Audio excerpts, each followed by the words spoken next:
जय हिंद। प्रियंका जी के GS channel में आपका स्वागत है। हम आपके लिए काफ़ी महत्वपूर्ण क्वेश्चन लेकर आए हैं फ्रेंड्स।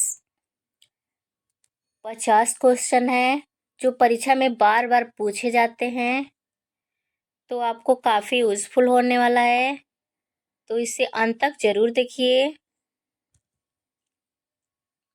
क्वेश्चन की ओर जाने से पहले आपसे एक रिक्वेस्ट है, अभी तक हमारे चैनल को सब्सक्राइब नहीं किए हैं तो जल्दी से जल्दी हमारे चैनल को सब्सक्राइब करें, लाइक करें और अपने दोस्तों के यहाँ शेयर करें, ठीक है। आपका पहला प्रश्न है,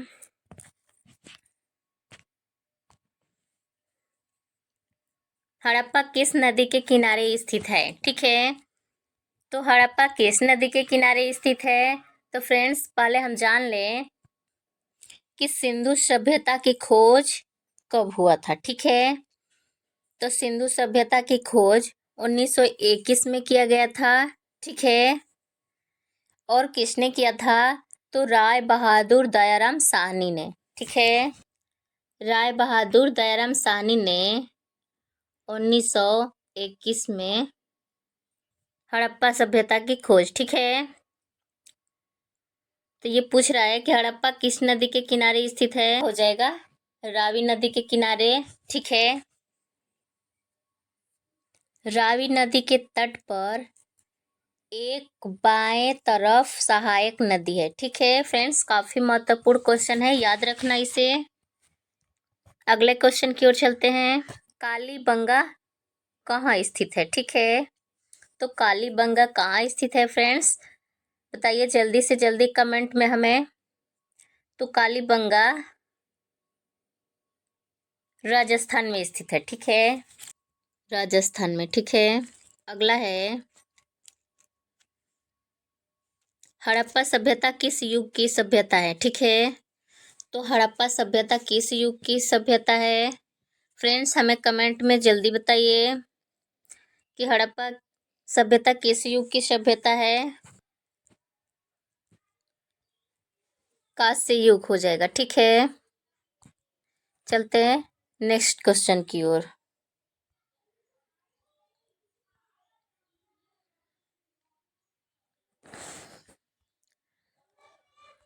अगला क्वेश्चन है कि सिंधु घाटी के निवासियों को किस धातु का ज्ञान नहीं था? ठीक है, तो सिंधु घाटी के निवासियों को किस धातु का ज्ञान प्राप्त नहीं था? फ्रेंड्स कमेंट में जल्दी बताइए।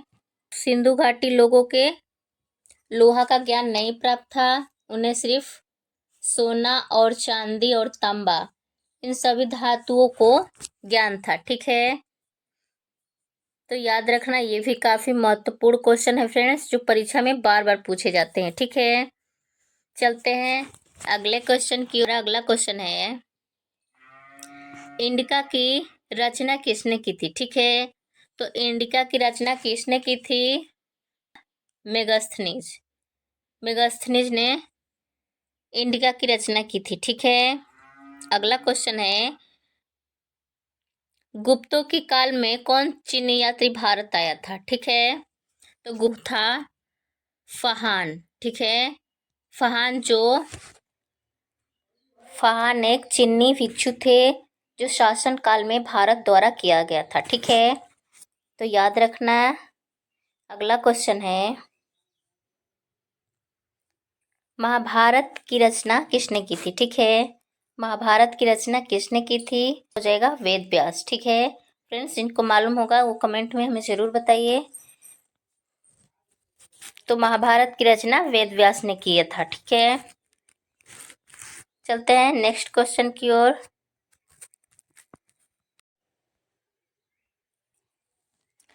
महाभारत का युद्ध कितने दिन तक चला? तो ये 18 दिन तक चला, जो भगवान कृष्ण ने कुरुक्षेत्र के मैदान में अर्जुन को 18 दिन गीता का ज्ञान दिया था। ठीक है, 18 दिन तक। ठीक है, अगला है, कुरुवंश की राजधानी कहाँ स्थित है? ठीक है, तो ये हो जाएगा हस्तिनापुर। ठीक है, हस्तिनापुर कुरुवंश की राजधानी है। ठीक है, अगला है, त्रिपिट त्रिपिट साहित्य संबंधित है, ठीक है, त्रिपिट साहित्य संबंधित है, तो हमारा आंसर हो जाएगा बौद्ध धर्म से, ठीक है। अगला है तृतीय बौद्ध संघ किसके शासनकाल में हुआ था? तो तृतीय बौद्ध संगीति किसके शासनकाल में हुआ था? तो ये हमारा हो जाएगा अशोक के समय में, ठीक है। अगला क्वेश्चन है आइन ए अकबरी एवं अकबरनामा की रचना किसने की थी? ठीक है, तो यह हमारा आंसर हो जाएगा अब्दुल फजल ने, ठीक है। आइन ए अकबरी की रचना अब्दुल फजल ने किया था, ठीक है।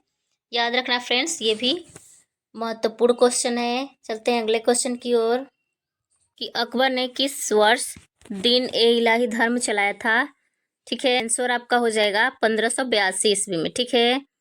तो आपका आंसर 1582 ईस्वी हो जाएगा। अगला है स्थापत्य काल का सर्वाधिक विकास किसके काल में हुआ था? तो यह शाहजहां के काल में, ठीक है। स्थापत्य काल शाहजहां के काल में हुआ था, ठीक है। याद रखना फ्रेंड्स, ये भी महत्वपूर्ण क्वेश्चन है।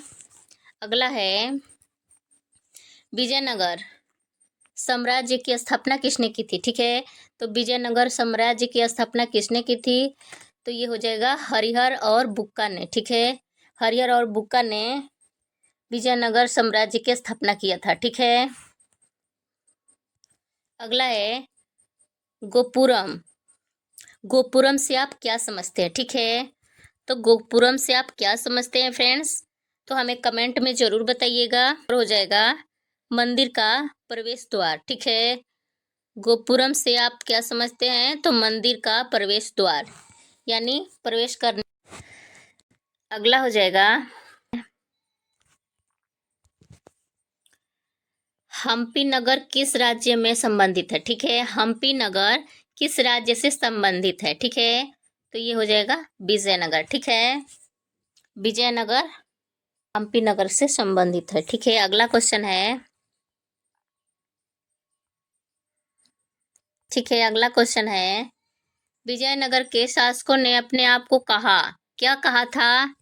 तो विजय के सैनिकों ने अपने आप को राय कहा था, ठीक है। अगला है तकबंदी, ठीक है। तकबंदी किसका जन्म स्थान है? ठीक है, नानक का होगा, ठीक है, नानक। याद रखना फ्रेंड्स, तकबंदी किसका जन्म स्थान है? तो नानक का है, ठीक है। याद रखना फ्रेंड्स, ये भी महत्वपूर्ण है, ये भी परीक्षा में बार बार पूछा जाता है, ठीक है। अगला है उत्तर भारत में भक्ति आंदोलन का आरंभ किस संत ने शुरू किया था? ठीक है, तो उत्तर भारत में भक्ति आंदोलन का आरंभ किस संत ने शुरू किया था? तो ये रामानंद ने, ठीक है। याद रखना फ्रेंड्स, ये भी बहुत महत्वपूर्ण है, रामानंद ने। चलते हैं अगले क्वेश्चन की ओर। तो अगला क्वेश्चन है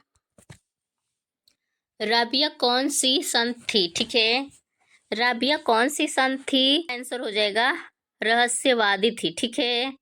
राबिया रहस्यवादी संत थी, ठीक है, याद रखना। अगला है इब्राहिम तूता की देश का यात्री कौन था? ठीक है, तो इब्राहिम तूता की देश का यात्री कौन था? तो ये हो जाएगा मोरक्को, ठीक है, मोरक्को की। अगला है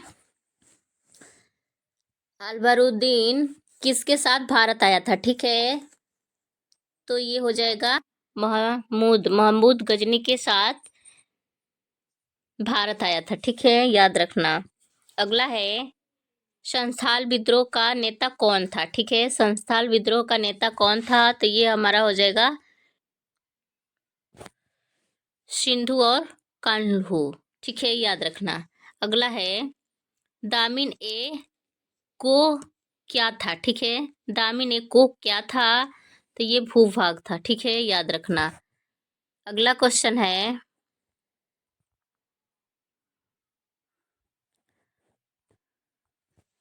अगला है स्थायी बंदोबस्त कहाँ लागू किया गया था? ठीक है, तो स्थायी बंदोबस्त कहाँ लागू किया गया था? तो बंगाल में, ठीक है।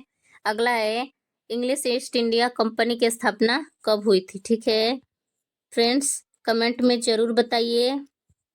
तो ये हमारा हो जाएगा 1600 ईस्वी में ईस्ट इंडिया कंपनी की स्थापना हुई थी। ठीक है फ्रेंड्स, ये इसे हमें कमेंट में ज़रूर बताइएगा कि ईस्ट इंडिया कंपनी की स्थापना किसने किया था। ठीक है, याद रखना, हमें कमेंट में ज़रूर बताइए ईस्ट इंडिया कंपनी की स्थापना किसने किया था। ठीक है, अगला है स्थायी बंदोबस्त किससे संबंधित है? ठीक है, तो वेलेजली, ठीक है, वेलेजली से संबंधित है स्थायी बंदोबस्त। ठीक है, अगला है संस्थाल विद्रोह कब हुआ था? ठीक है फ्रेंड्स, अभी तक हमारे चैनल को सब्सक्राइब नहीं किए हैं तो जल्दी से जल्दी सब्सक्राइब करें, लाइक करें, अपने दोस्तों के यहाँ शेयर करें। ठीक है,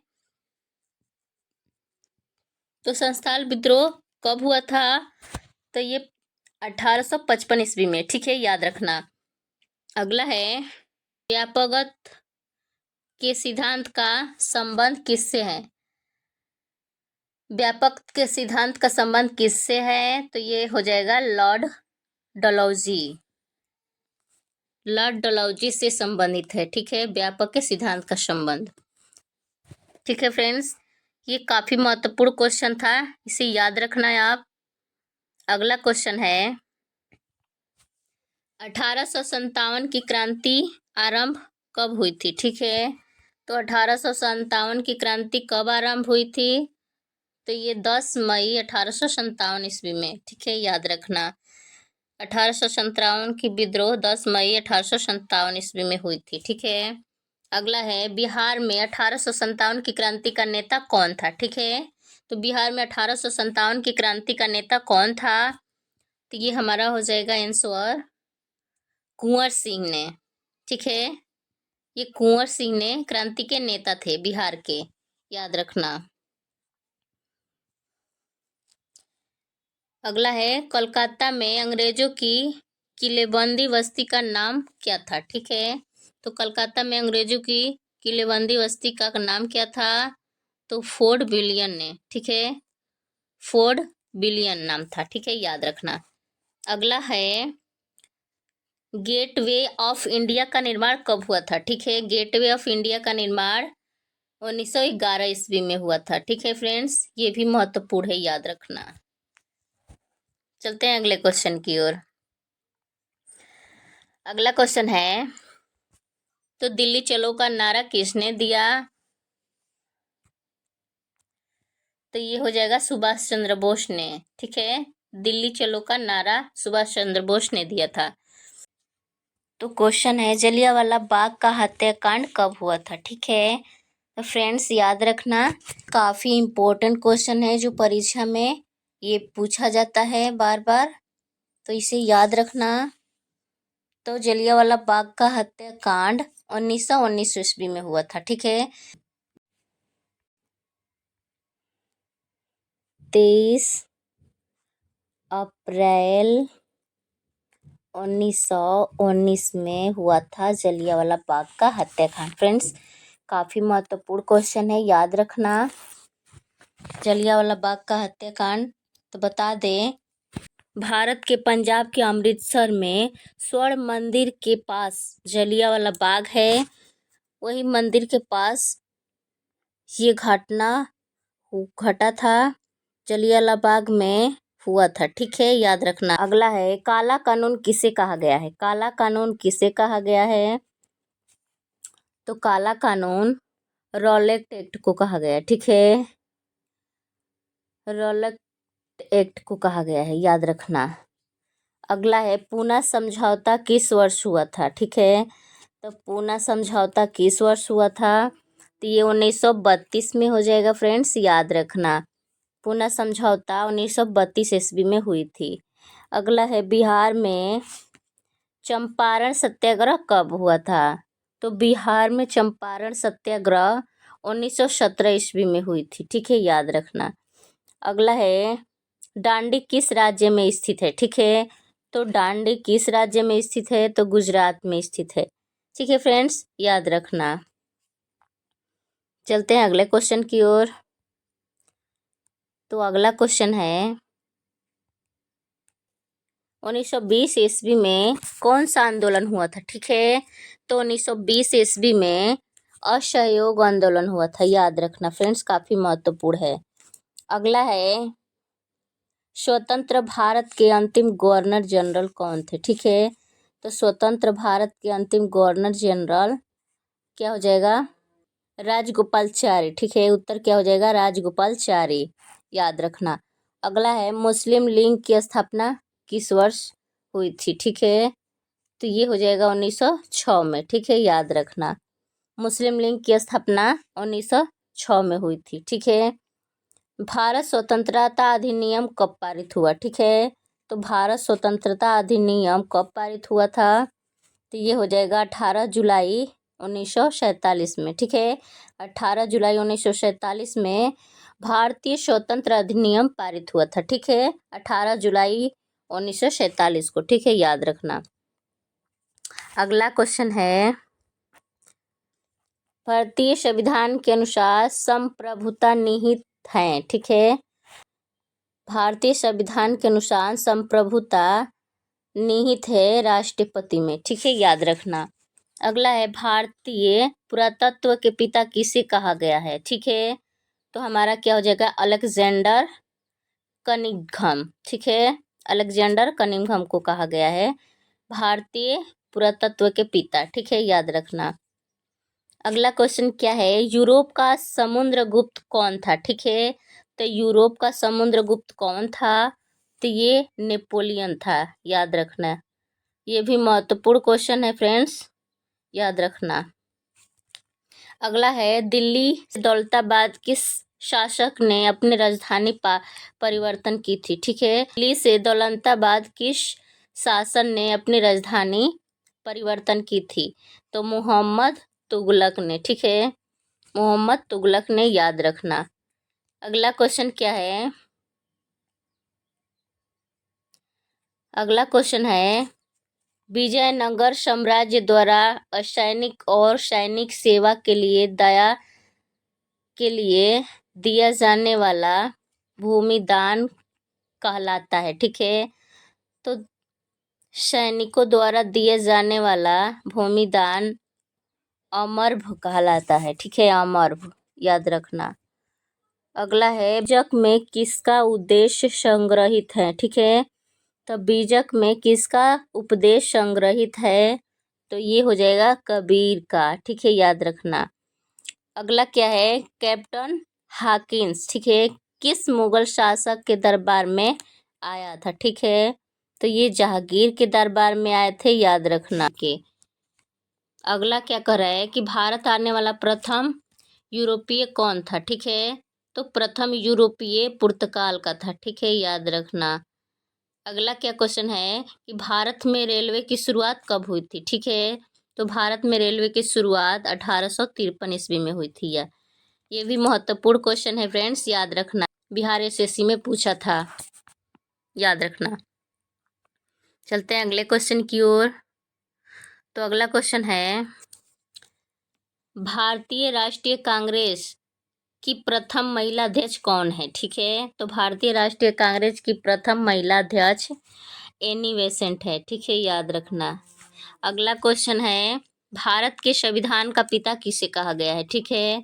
तो भीमराव अंबेडकर को कहा गया था भारत के संविधान के पिता, डॉक्टर भीमराव अंबेडकर को।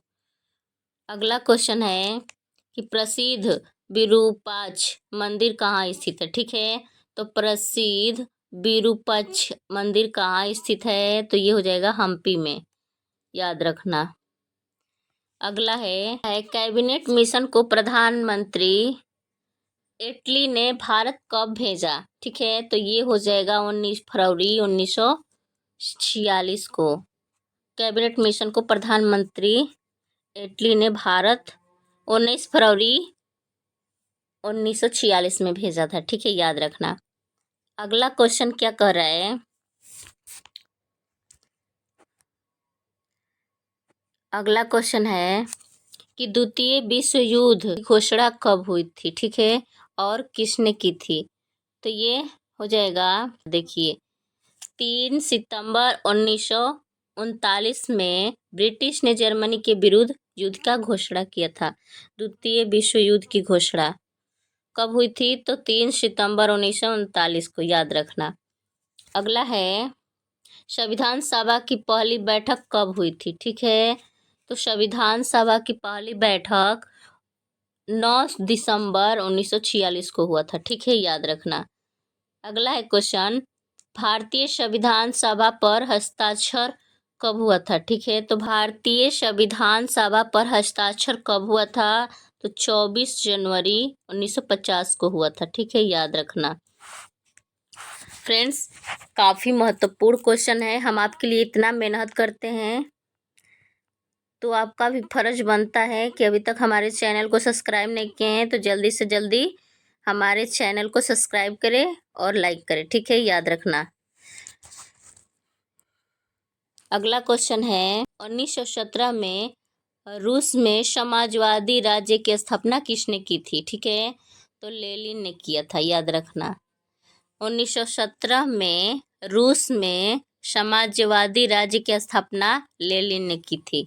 ठीक है, अगला है, भारत का प्रथम गृह मंत्री कौन था? ठीक है, प्रथम गृह मंत्री कौन था? तो क्या हो जाएगा? सरदार वल्लभ भाई पटेल। ठीक है, सरदार वल्लभ भाई पटेल भारत का प्रथम गृह मंत्री थे। ठीक है, याद रखना। आप बताइए, भारत का वर्तमान गृह मंत्री कौन है? ठीक है, हमें कमेंट में फ्रेंड्स बताना जरूर। चलते हैं अगले क्वेश्चन की ओर। अगला क्वेश्चन है कि सीमांत गांधी के नाम से किसे जाना जाता है? ठीक है, सीमांत गांधी के नाम से किसे जाना जाता है? तो ये खान अब्दुल गफ्फर खान को सीमांत गांधी के नाम से जाना जाता है। ठीक है, याद रखना। हम आपके लिए काफ़ी महत्वपूर्ण क्वेश्चन कवर किए हैं फ्रेंड्स, याद रखना। अगला है, तो कश्मीर के भारत में विलय पत्र पर किसका हस्ताक्षर किया गया है? तो ये हमारा आंसर क्या हो जाएगा? राजा हरि सिंह को। ठीक है, राजा हरि सिंह ने कश्मीर के भारत के विलय पत्र पर हस्ताक्षर किए थे, राजा हरि सिंह। ठीक है, विलय पत्र पर हस्ताक्षर इन्हीं का हुआ था। अगला क्वेश्चन है, राज्यों से पुनर्गठन आयोग के अध्यक्ष हो जाएगा। फ्रेंड्स, ये थोड़ा मिस्टेक हो गया है कि राज्यों के पुनर्गठन के अध्यक्ष कौन था? ठीक है, न्यायमूर्ति फजल अली हो जाएगा, याद रखना, न्यायमूर्ति फजल अली। ठीक है, अगला है, सिक्किम भारत का हिस्सा कब बना था? ठीक है, तो सिक्किम भारत का हिस्सा कब बना था? तो 1975 ईस्वी में। ठीक है, अगला है, राज्य पुनर्गठन आयोग की स्थापना कब हुई थी? ठीक है, तो राज्य पुनर्गठन की आयोग की स्थापना कब हुई थी? तो 1953 ईस्वी में, याद रखना। ये भी महत्वपूर्ण क्वेश्चन है फ्रेंड्स। अगला क्वेश्चन है, भारतीय राष्ट्रीय कांग्रेस की स्थापना कब हुई थी? ठीक है, तो भारतीय राष्ट्रीय कांग्रेस की स्थापना 1885 ईस्वी में हुई थी। ठीक है, याद रखना। अगला है, नेहरू के निधन के बाद उनका राजनीतिक उत्तराधिकार किसको बना था? तो ये लाल बहादुर शास्त्री। ठीक है, नेहरू जी के निधन होने के बाद उनका राजनीतिक उत्तराधिकारी लाल बहादुर शास्त्री बने थे। ठीक है, याद रखना।